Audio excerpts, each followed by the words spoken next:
selamat sejahtera. So bersama saya Aziz daripada Black Marshall ataupun Tepi Saimurah.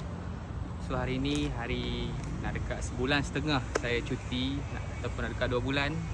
Start sebelum raya sampai lepas raya Aidilfitri. So dekat sini saya nak announce kata saya ada bawa keluar barang baru Tepi. Sebelum ni saya ada ambil tempahan, tapi baru-baru ni dalam bulan lepas saya berhenti ambil tempahan sebab saya kurang sihat semua. So di bulan ni baru saya macam sihat balik untuk dapat ambil tempahan, lepas tu bawa keluar, lepas tu sambung balik jual Tepi. So sekarang ni saya nak cakap sikit, saya ada sedikit barang baru ataupun ada dua barang baru. First sekali Tepi lah kan, Tepi saya jual. Tepi ni Tepi basic saja. Saya tunjuk. So yang ni Tepi jantan, so yang ni Tepi betina.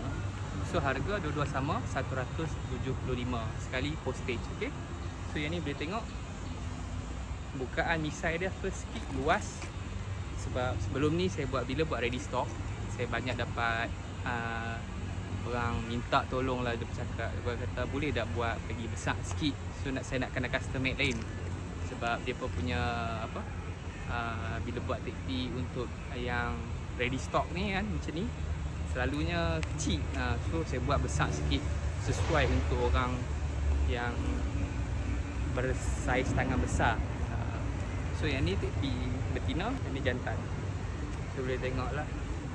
So yang ni lagi satu update. So dadu ni saya tak buang age ni dah, sebab kan saya nak bagi tajam.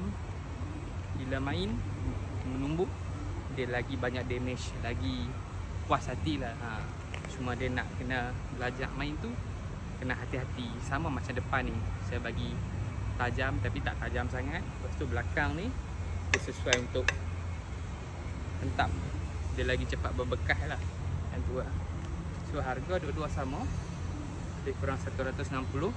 Panjang yang ni 55 cm, yang ni nak dekat 65 cm. Dia panjang sikit tapi dia okey, just nice. Berat lebih kurang 700 gram untuk satu saja, tapi bila dua-dua pegang jadi 1.2 kg. Bila main pun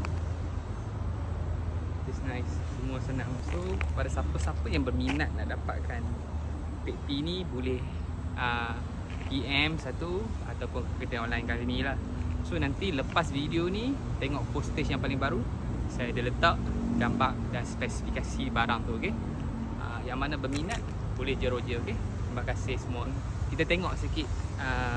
Saya main benda ni, saya pun rasa nak dekat bulan 2 lah, tak main dah dekat 3 bulan sebab keadaan yang tidak mengizinkan. Tapi saya just boleh tunjuk lah sikit-sikit yang mana boleh tunjuk. Okay, Assalamualaikum semua, terima kasih.